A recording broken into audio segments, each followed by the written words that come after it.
Hello everyone, I am back with another video. कैसे हो सारे? आई होप सारे अच्छे होंगे। तो देखो, आज मैं जो आपके लिए स्टोरी लेकर के आया हूँ वो मेरे कज़न ब्रदर के साथ हुई थी। जो कि हो सकता है आप सुनने के बाद यकीन ना करो कि किसी के साथ ऐसा भी हो सकता है, पर यकीन मानो ये हुआ है क्योंकि मैं भी उसके साथ था उस टाइम। तो हो सकता है कुछ लोग मेरे को ये भी बोले कि सारी स्टोरीज तुम्हारे साथ ही होती है क्या, मतलब तुम इन्वॉल्व ही रहते हो। तो भाई देखो, ऐसा है कि मैंने अपने पिछले वीडियोस में बोला है कि पता नहीं मेरे को ये सब चीज़ें बहुत जल्दी महसूस हो जाती है। वो अलग बात है कि मेरे को ना जल्दी डर नहीं लगता है, मतलब महसूस हो जाती है लेकिन जल्दी डर नहीं लगता है। तो बस यही है। अब क्या मैं बोलूँ इसमें, यकीन करो तो करो, नहीं करो तो क्या मैं बोलूँ, इसमें कुछ बोल भी नहीं सकता। बहुत हो गया टॉपिक से इधर उधर हम लोग जा रहे हैं। तो स्टोरी स्टार्ट करते हैं।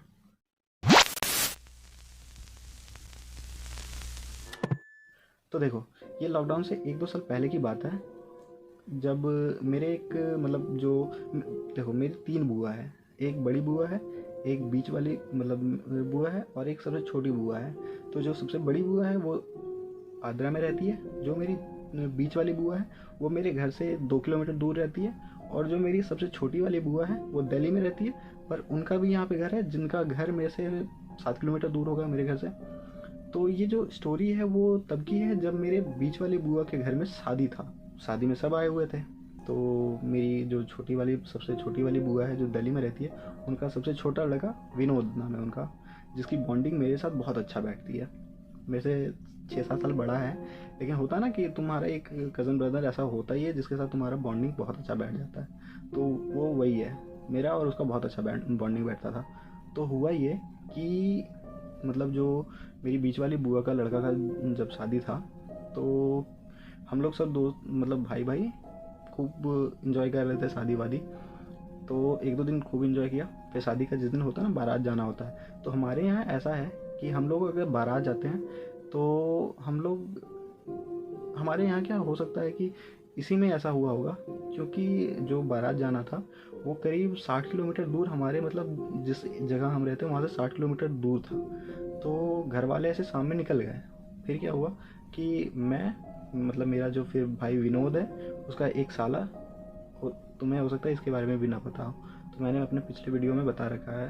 तो आप चाहो तो वो वीडियो देखोगे तो हो सकता है थोड़ा समझ में आ जाए। मैं लिंक होगा तो डिस्क्रिप्शन में डाल दूँगा। तो देखो, अभी मैं समझा देता हूँ फिर भी और थोड़ा थोड़ा ऊपर से, कि मेरा जो विनोद भैया है, उसका उसका शादी जो उसके घर से, मतलब जैसे मैंने बोला कि उसका भी यहाँ पे घर है, जो दिल्ली में बुआ रहती है उनका भी यहाँ पे घर है, लेकिन 6-7 किलोमीटर दूर रहते हैं हम लोग से, हम लोगों के घर से। तो उनका जो वहाँ पे घर है उससे जस्ट 1-2 घर के बाद में ही मेरे भाई ने लव मैरिज किया है। उसका जो साला है, ब्रदर इन लॉ, उसका नाम है सिट्टू। तो मैं, मेरा भैया विनोद भैया, और मेरा जो मतलब भैया का ब्रदर इन लॉ है, ये हम लोग तीनों ज़्यादातर घूमते थे साथ में, कहीं भी जाना आना हो। तो शादी थी, हम लोग ऐसे भी इंजॉय कर रहे थे। तो हम लोगों ने क्या बोला ना कि घर वालों को कि आप लोग निकल जाओ, मैं हम लोग 3-4 लड़के बाद में पीछे से बाइक से आ जाएंगे। तो बस यही प्लान बना, घर वाले भी मान गए।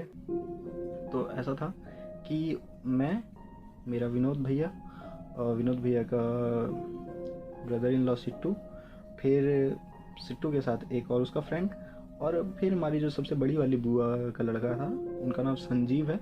तो संजीव भैया हमारे साथ थे। देखो, भाइयों में मैं सबसे छोटा हूँ, इसलिए मेरे को भैया, मेरे मुँह से निकल जाती है भैया भैया। तो मैं सबसे छोटा हूँ। तो देखो, संजीव भैया, उसके बाद मेरा विनोद भैया, फिर विनोद भैया का ब्रदर इन लॉ, फिर ब्रदर इन लॉ का साला। तो हम लोग 5 लड़के 2 बाइक पे, दोनों अपाची बाइक लेकर के निकल गए। ऐसे ही शाम का मतलब सारे निकल चुके थे। हम लोगों को भी निकलते निकलते करीब 7, 7:30 का टाइम हो गया था, और हमें 60 किलोमीटर दूर जाना था हमारे यहाँ से।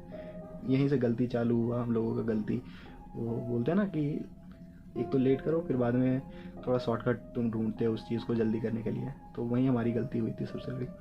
तो मैंने पहले भी बोला है कि मैं झारखंड में रहता हूँ। तो ऐसा है कि हम लोग घर से निकले, और हम लोग सीधा जब निकले तो हम लोग के पास 2 रास्ते थे।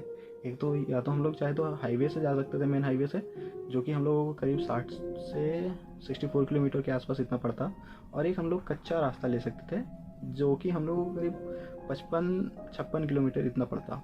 तो वो जो कच्चा रास्ता है वो जंगल और बस छोटी छोटी बस्तियाँ होती हैं ना, उससे होते हुए निकलता है, क्योंकि वो वाला वो रास्ता है।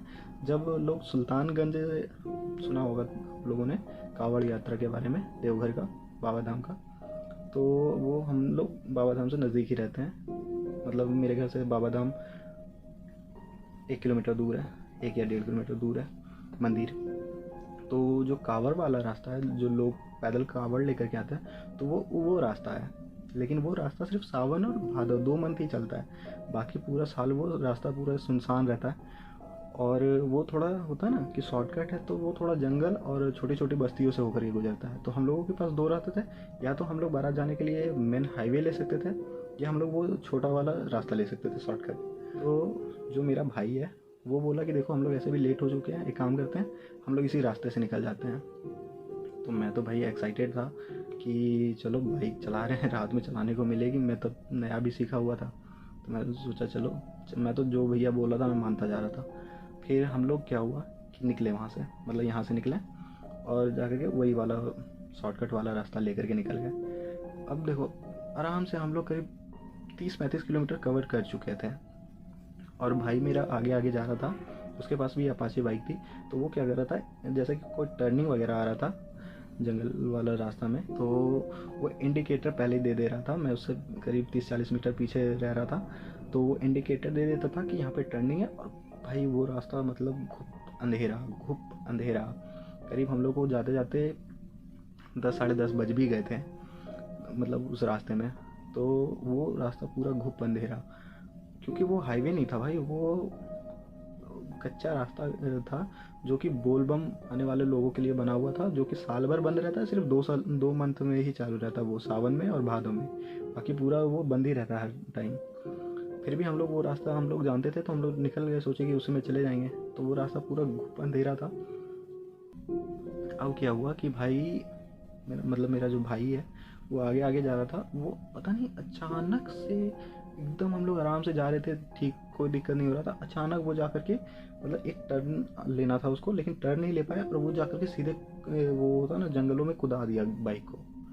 मतलब भाई 1 सेकंड के लिए हम लोगों को लगा कि क्या हो गया है ये हम लोग अभी शादी में जा रहे थे और अचानक से ये हो गया, तो किसी को भी टेंशन हो जाता है।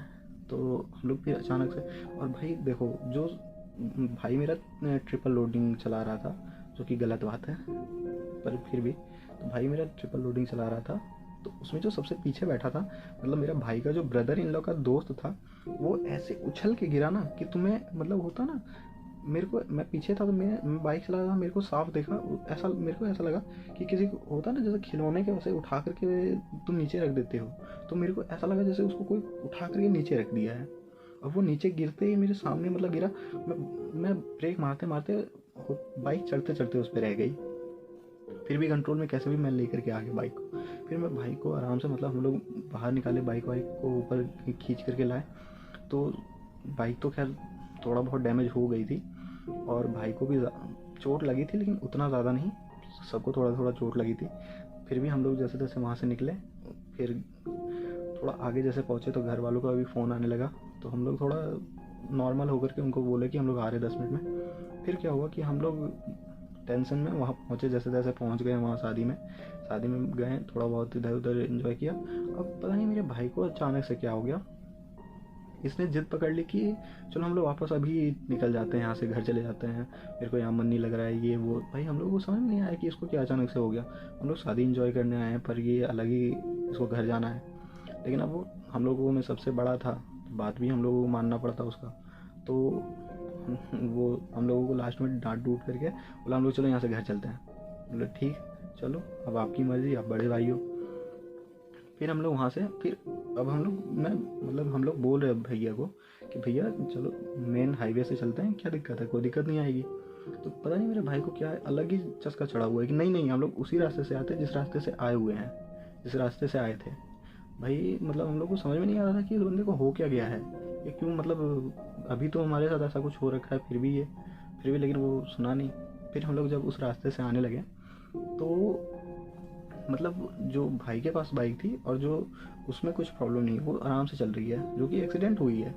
लेकिन जो मेरे पास बाइक थी वो भी अपाचे बाइक थी, पेट्रोल पीती है, लेकिन तुम आज से मतलब 4-5 साल पहले पेट्रोल इतना भी महंगा नहीं था कि तुरंत तुरंत पेट्रोल ख़त्म होने लग जाए बाइक में। भाई हम लोग यहाँ से जाते वक्त 600-700 का पेट्रोल आराम से डलवा करके निकले थे। पर इस बाइक में पता नहीं, जो मैं चला रहा था, पता नहीं इसका तेल लग रहा था वो पी नहीं रहे हैं, वो एक तरफ से ले रहे हैं दूसरी तरफ से निकाल दे रहे हैं, ऐसा लग रहा था। मतलब वो मतलब बंद पड़ गई, पेट्रोल ख़त्म होने की वजह से बंद पड़ गई। मेरा दिमाग ख़राब हो गया। मैं भैया को बोला कि भैया पेट्रोल ख़त्म हो गया, देख लो इसका क्या हो रहा है। तो भैया ने फिर क्या किया कि हम लोग उधर ही आसपास में कोई बोतल ढूंढ करके ला करके उस मतलब जिससे एक्सीडेंट हुआ था उससे पेट्रोल निकाल करके फिर इसमें पेट्रोल डाल करके फिर इसको चलाने लगे। फिर भी क्या हुआ कि मुश्किल से और 4-5 किलोमीटर गया होगा, फिर से इसका पेट्रोल ख़त्म। भाई हम लोग परेशान हो गए कि मतलब ये क्या बात है भाई, अभी पेट्रोल इसमें डाला, पहले भी डाल करके लाए थे, वो एक्सीडेंट कर गई है, इसका पेट्रोल ख़त्म हो रहा है बार बार, समझ में नहीं आ रहा है कि क्या हो रहा है। फिर हम लोग करे तो करे क्या। अब हम लोगों को क्या हुआ कि सामने एक बस्ती दिखी, तो हम लोग सोचे कि चलो उस बस्ती में ही किसी से हेल्प लेते हैं कुछ, क्योंकि ऐसे तो घर नहीं पहुंच पाएंगे हम लोग। फिर भैया मतलब हम लोग पीछे से बाइक खेलते खेलते वो बस्ती में पहुंचे। फिर एक वहाँ गांव में ही एक अंकल जी के घर हम लोग गए। छोटे छोटे होते ना वो पुआल टाइप के, ऐसे बस्ती, उस तरह का बस्ती था। तो उसमें एक अंकल जी थे थोड़े बुढ़े से। तो जब उनको बताया कि अंकल ये हमारे में ऐसे पेट्रोल ख़त्म हो जा रहा है बार बार, तो हम लोग को थोड़ा हेल्प कर दो। तो वो उन्होंने बोला कि ठीक है। वो अंकल जी भी इतने मतलब प्यारे अंकल जी थे कि उन्होंने अपने घर से एक वो होता है ना खटिया टाइप, वो निकाल करके बाहर रख दिया हम लोगों के लिए कि तुम लोग रात में यहाँ रुक जाओ। और ज़्यादा टाइम भी नहीं हुआ था, हम लोग करीब 1 या 1:30 बजे रात में वापस निकले थे वहाँ से, और यहाँ आते आते हम लोगों को 2 या 2:30 बजता होगा, मतलब एकदम बीच का रात। हम लोग फिर कर भी क्या सकते थे, अंकल जी ने हेल्प किया हम लोगों का। हम लोग बोले ठीक है चलो हम लोग सुबह तक यहाँ पे रुक जाते हैं, सुबह होगी उसके बाद फिर देखेंगे कि क्या करना है।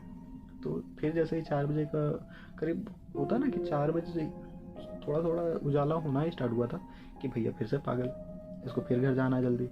फिर ये पीछे पड़ गया, घर चलो घर चलो। अब हम लोगों को समझ में नहीं आ रहा था ये कर क्यों रहा है ऐसा है। अब बड़ा भी था तो इसको अभी भी है, देखेगा वीडियो फिर पता नहीं डांटेगा, कुछ नहीं करेगा। तो देखो फिर वो अजीब सा करने लगा कि घर चलो घर चलो। फिर ये हम लोग को फिर उठा करके निकल गया। फिर उसमें से उस बाइक से पेट्रोल निकाल करके फिर इसमें डाले, फिर हल्का सा आगे गए, अब फिर से पेट्रोल ख़त्म। अब भैया भाई हम लोग फिर एक टाइम के बाद होता है तुम इरिटेट हो जाते हो। फिर मैंने बोला भैया यार ये गलत बात है, मतलब देख रहे हो पैसे हो रहा है फिर भी अब जिद कर रहे हो। तो भाई मतलब अलग ही मूड में है, ये बोल रहा है नहीं मेरे को घर जाना है, मेरे को यहाँ पे ठीक नहीं लग रहा है, मेरे को घर जाना है। तो हम लोग परेशान हो गए। अब क्या हुआ देखो, हम लोग निकले थे 4 बजे, मानते हैं कि थोड़ा थोड़ा उजाला हो गया था, लेकिन वो रात इतनी मतलब वो रात इतनी लंबी रात लग रही थी, लग रहा था जैसे वो रात बीत ही नहीं रहा है। फिर अब देखो थोड़ा सा होता है तुम्हें फील होने लग जाता है कि कुछ गलत हो रहा है हम लोगों के साथ, और ख़ास करके मेरे को ये चीज़ फील होने लगी थी। तो क्या हुआ कि मैंने सामने ही हम लोग पैदल चल रहे थे बाइक को धकेलते हुए, तो हम लोगों को एक बजरंगबली का मंदिर दिखा और उसके सामने एक बैठने का चबूतरा टाइप का था। तो मेरा पता नहीं क्या मन हुआ, मैं बोला भैया आपको जाना है आप जाओ, मैं कहीं नहीं जा रहा, मैं इसी पे यहीं पे अब जब तक पूरा अच्छे से सवेरा नहीं हो जाता है, सुबह के 11-10 नहीं बज जाते, तब तक मैं यहाँ से अब नहीं निकलूँगा, मैं यहीं पे बैठूँगा, मेरे को यहीं ठीक लग रहा है, आपको जाना है जाओ। फिर भी भाई नहीं मान रहा था, लेकिन जब 4-5 हम लोग हो गए तो फिर भैया को भी मानना पड़ा। हम लोग उसको पकड़ करके वहीं पे बिठा करके हम लोग रात भर ऐसे ही वहाँ पे आराम से सो करके रहे। उसके बाद जैसे ही वो रात बहुत मुश्किल से निकला था, और इतना लंबा रात मेरे को लगता है मेरी ज़िंदगी में दोबारा फिर आया भी नहीं है, वो बहुत लंबा रात था। तो ऐसे ही फिर करते करते करीब 8-9 बजा, जब पूरा धूप निकल गया, फिर हम लोग क्या हुआ कि हल्का सा गाड़ी आगे ले जा करके धकेल करके ले करके गए, पेट्रोल जैसे तैसे करके फिर उसमें डाला, इंतज़ाम किया, तब जा करके फिर घर आते आते 2 बार फिर पेट्रोल ख़त्म हुआ। फिर हम लोग पेट्रोल भरा करके फिर घर आए। अब भाई को सिट्टू क्या हुआ, सिट्टू को भी थोड़ा सा भनक हो गया था कि कुछ तो गलत है। अब भाई को सिट्टू अपने पापा के यहाँ लेकर के गया। तो आप लोगों को पता होगा जिन्होंने मेरा पहला वीडियो देखा है, मैं नीचे डिस्क्रिप्शन में लिंक दे दूँगा, आप लोग देख लेना। तो मैंने बता रखा है उसमें कि जो सिट्टू के पापा हैं वो थोड़े धार्मिक हैं और थोड़ा पूजा पाठ ज़्यादा करते हैं, उनको इस चीज़ का आइडिया है। वो सिट्टू जिद करके अपने पापा के पास मतलब भैया को ले गया। तो जब सिट्टू के पापा ने मेरे भैया को देखा, मतलब उनका तो वो दामाद लगता है, तो जब भैया को देखा तो वो देखते ही बोल दिए कि मतलब इसको इसका बुद्धि किसी ने भ्रष्ट कर दिया है। वो एक होता है, पता नहीं मैं कैसे समझाऊँ तुम्हें, वो एक होता है कि तुम कोई चीज़ तुम देख लेते हो या तुम्हारे ऊपर कुछ किसी चीज़ का प्रभाव पड़ जाता है तो तुम्हारी बुद्धि भ्रष्ट हो जाती है। तो उनके पापा ने ऐसे ही बोला कि इसकी बुद्धि किसी ने भ्रष्ट कर दी है। फिर उसका थोड़ा बहुत मंत्र वंत्र से किया। फिर इसको शाम में जब इसका थोड़ा दिमाग ठंडा हुआ, फिर हम लोग ऐसे मजाक में जब इससे पूछे कि भाई तू पागल हो गया था क्या, मतलब आप पागल हो गए थे क्या, ऐसे रात में जिद करने लगे कि घर आना है घर आना है। घर वालों ने भी इतना हम लोगों को सुना दिया है सुबह सुबह कि तुम लोग जल्दी निकल गए, भाग गए, ये वो, गाड़ी भी ठोक लाए हो कहीं से। तो फिर भाई ने बोला कि जब वो एक्सीडेंट हुआ था उससे पहले जब वो टर्न ले रहा था उसको मतलब ऐसा फील या उसको सामने कोई लेडी फिगर खड़ी हुई दिखी और ये उसको बचाने के चक्कर में ये गाड़ी लेकर के उसमें कूद गया जंगल में। और मतलब जिस जगह हम लोगों का एक्सीडेंट हुआ था उस जगह पे सिर्फ हम लोगों की हेडलाइट ही जल रही थी तो ही लाइट था, और वरना हेडलाइट हम लोग बंद करते थे तो बंद हुआ था। तो आसपास एक मतलब एक दूसरे एक हाथ के बाद दूसरा सामने तो खड़ा है एक हाथ से दूरी पे, तो वो दिखता तक नहीं था, इतना अंधेरा था उस जगह पे। और इसको दिख गया था वो, पता नहीं कैसे, हेडलाइट जल रहा था, जाहिर सी बात है। तो इसको वो चीज़ वो लेडी फिगर दिख गई थी। और इसका उसी टाइम पता नहीं इसके दिमाग में एक आवाज़ गूंज रही थी उस जगह पे घूम करके वापस आने के लिए, कि उस जगह पे इसको घूम करके बुला रही, इसके कान में मतलब कुछ हो रहा था कि वो उस जगह पर बुला रही थी। तो भाई ये सुनते ही हम लोग भी हक्के बक्के रह गए कि इसके साथ ये सब हो रहा था। और जो मैं हमेशा बोलता हूँ कि मेरे को ये सब चीज़ें दिख जाती है, वो उस टाइम मेरे को ज़रा सा भी मतलब ये चीज़ फील नहीं हुई थी उस जगह पे। लेकिन बाद में महसूस होने लगी थी कि कुछ तो गड़बड़ है। लेकिन उस जगह पे मेरे को ज़रा सा भी फील नहीं हुआ था ये कि वहाँ पे ऐसा कुछ हो भी सकता है। हम लोगों को लगा हो सकता है हम लोग रात में जा रहे हैं, भाई सही से वो कंट्रोल नहीं कर पाया होगा बाइक, इसलिए ऐसा कुछ हुआ। पर ऐसा कुछ नहीं हुआ था, उसके साथ कुछ अलग ही चल रहा था, जो कि बाद में इसने बोला तो सुनने में सच में डरावना था। तो चलो, आई होप आप लोगों को स्टोरी पसंद आई होगी। यही थी आज की स्टोरी। मिलते हैं नेक्स्ट वीडियो में, तब तक के लिए बाय। तब तक आप लोग लाइक शेयर कमेंट जो भी आप लोगों का मन हो कर देना। मिलते हैं नेक्स्ट वीडियो में, बाय।